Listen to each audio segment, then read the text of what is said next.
A very good morning to all of you.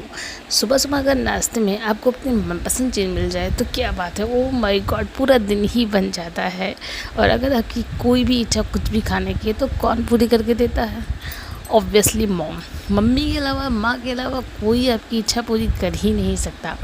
और मेरा बहुत दिनों से मन कर रहा था इडली सांभर खाने का, तो इसलिए मेरी मम्मी ने आज झटपट मेरे लिए सुबह के 8 बजे ही इडली सांभर चटनी चाय सब बनाकर मेरे सामने रख दिया था। ओह माय गॉड, ये इतना ज़्यादा टेस्टी था कि मैं कुछ कह ही नहीं सकती। अभी रिसेंटली में मैंने इडली खाया था और उसने मुझे 25 रुपए की एक इडली दी थी, वो जो किसी कर्म की नहीं थी।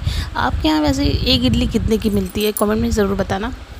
बट बिलीव मी, ये घर वाली इडली खाओगे ना तो बाहर की भूल जाओगे, इतनी ज़्यादा ऑसम बनी थी। अगर आपको इसकी रेसिपी जाननी है तो बताना, मैं इसको बता दूँगी, क्योंकि ये मेरी मम्मी ने बनाया था और ये बहुत ही ज़्यादा अमेजिंग था। Take care, bye.